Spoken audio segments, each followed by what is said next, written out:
नमस्कार बच्चों, स्वागत है आपका इस वीडियो में जिसमें हम कक्षा 8 के पाठ 16 पानी की कहानी की चर्चा करेंगे जो रामचंद्र तिवारी जी ने लिखा है। बच्चों, एक अलंकार होता है मानवीकरण, जिसमें निर्जीव या मतलब किसी वस्तु में मानवीय गुण का आरोप कर देना है। तो शुरू करते हैं बच्चों इसका पाठ पठन। तो बच्चों इस पाठ में प्रस्तुत पाठ में पानी का मानवीकरण करते हुए उसकी विभिन्न अवस्थाओं का वर्णन किया गया है। एक बात कहना चाहूँगा, ये पाठ बड़ा ही अद्भुत तरीके से लिखा गया है। मतलब कैसे विज्ञान का पाठ, ये जो वाटर साइकिल है उसको कितने रोचक ढंग से देखिए साहित्यकार ने रचना की है। तो आप भी हैरान होंगे। तो विभिन्न अवस्थाओं का वर्णन किया है पानी की। इसमें पानी के निर्माण तथा उसके अस्तित्व बचाए रखने की जानकारी दी गई है। इसके अलावा ओस की एक बूंद अनेक अवस्थाओं से गुजरकर वायु, बादल, समुद्र, ज्वालामुखी, फिर नदी और नल के पानी से होते हुए पेड़ की पत्ती तक की यात्रा करने का वर्णन, यानी बूंद की कहानी उसी की जुबानी प्रस्तुत किया गया है। ठीक है बच्चों, तो ये इसका थोड़ा सा जो ऊपर की लिप अप होती है। अब शुरू करते हैं पाठ पठन। लेखक जी अपने पथ पर बढ़ते जा रहे थे कि बेर की झाड़ी से हाथ पर ओस की बूंद आ गिरी। बूंद उनकी कलाई से सरक कर हथेली पर आ गई। लेखक जी ने महसूस किया कि कहीं से सुनो सुनो की आवाज आ रही है।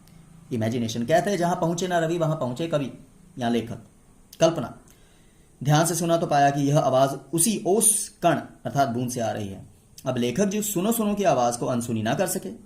उन्होंने कहो कहते हुए बूंद ने खुशी से कहा, मैं ओस हूं जिसे लोग जल और पानी भी कहते हैं तथा मैं बेर के पेट से आई हूं। तो लेखक जी ने जिज्ञासावश पूछा, क्या पेड़ में फुव्वारा है? झूठ बोलती है? तो लेखक जी के अविश्वास से दुखी बूंद ने लेखक जी को अपनी कहानी बतानी शुरू की। तो बूंद जी ने कहा कि जब वह जमीन में इधर उधर घूम रही थी तभी पेड़ की असंख्य जड़ों ने उसे अपनी ओर खींच लिया। वह अपने अंदर खनिज पदार्थों के लिए घूम रही थी, ठीक है ना, और एक रोए अर्थात जड़ रूट ने उसे अपने अंदर खींच लिया। 3 दिन तक यह सांसद भोगने के बाद, दुख भोगने के बाद वह पत्तों से होकर निकल भागी भाई। ट्रांसपीरेशन देखिए वैज्ञानिक किस तरीके से वैज्ञानिक जो परिभाषाएं उनको ढाला गया है।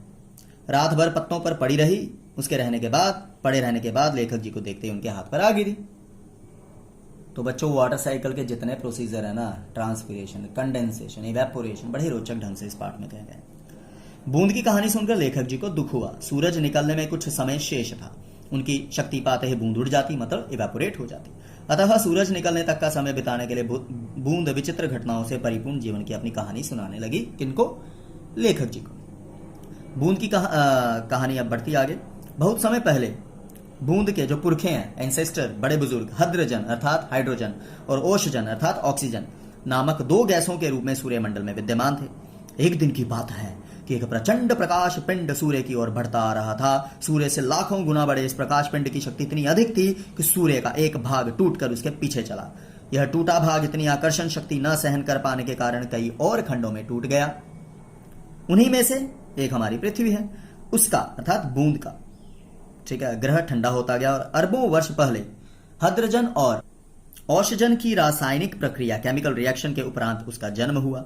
अपना प्रत्यक्ष अस्तित्व गवाकर उन्होंने बूंद को पैदा किया। किन्होंने? हाइड्रोजन और ऑक्सीजन ने। कुछ समय तक वह पृथ्वी के आसपास वाष्प रूप में मंडराती रही, ठीक है, वेपर के रूप में। फिर क्या हुआ पता ही नहीं, पर जब उसे होश आया तो स्वयं को ठोस बर्फ के रूप में पाया। अब वह अपने भाप रूप के 17वें भाग में बची थी। समझे बात को? 1/17। लाखों वर्ष यूं ही आनंद में बीत गए। यह समय दाल में नमक के बराबर ही था इनके लिए।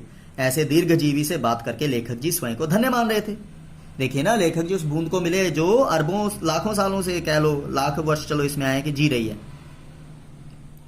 तो जब कोई लाखों साल इतना आनंद लेता है, बाद में दुख सहने की शक्ति कम हो जाती है। बूंद ने बताया कि एक दिन अचानक उसके जैसे ही बर्फ बने उसके भाई बहनों के भार के कारण नीचे वाले भाई दब गए और पानी बन गए।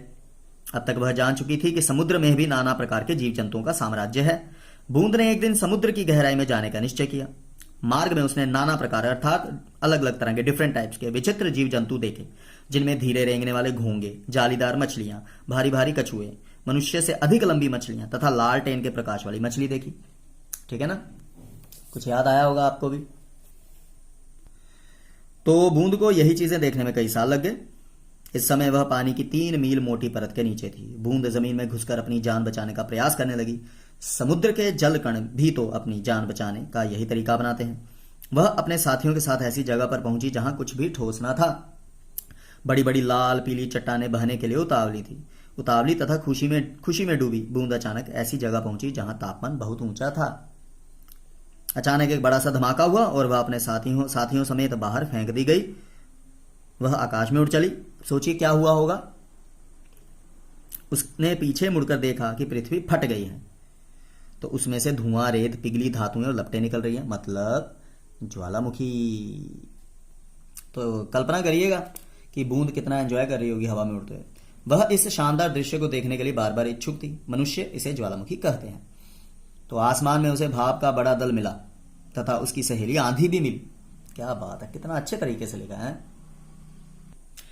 तो आंधी उसे पीठ पर लादे इधर उधर घुमाती थी। आसमान में स्वच्छंद किलोले करना उसे बहुत अच्छा लगा, मतलब शरारतें खेलना। वह अब अपने साथियों के साथ एक चट्टान पर गिरी जिससे चट्टान टूटकर खंड खंड हो गई, मतलब बारिश। तो ये वेदरिंग प्रोसीजर है। उसकी इच्छा अब समतल भूमि पर जाने की थी, इसलिए वह एक छोटी धारा में मिल गई। सरिता के वे दिन बड़े मजे के थे। बहते बहते एक दिन वह नगर के पास पहुंची। सरिता नदियों को भी कहा जाता है, सरिता नदी का ही पर्यायवाची है। तो वह बहते बहते एक दिन नगर के पास पहुंची। नदी के तट पर एक चिमनी देकर उसकी उत्सुकता बढ़ी। वह उधर बढ़ी कि एक मोटे पाइप में खींच ली गई। तो बच्चों याद होगा, माँ बाप कहते बेटा इधर नहीं उधर नहीं। माँ बाप समझदार होते इसलिए तो समझाते हैं, बूंदे भी नहीं, बूंद अट्रैक्ट होगी चिमनी की तरफ। तो बच्चों किस्मत से एक दिन नल के टूटे भाग से वह भाग निकली और पृथ्वी में समा गई तथा घूम फिर कर इस बेर के पेड़ के पास आ पहुंची थी। तो बच्चों किस्मत से एक दिन नल के टूटे भाग से वह भाग निकली तथा पृथ्वी में समा गई तथा घूम फिर कर इस बेर के पेड़ के पास आ पहुंची थी। तो फिर वही जो हुआ कि जड़ ने खींच लिया। तो अब तक सूर्य निकल चुके थे। सूर्य की शक्ति पाकर उसकी बूंद धीरे धीरे छटी और गायब हो गई। धन्यवाद। यह था पाठ पठन। अगली वीडियो में प्रश्न उत्तर।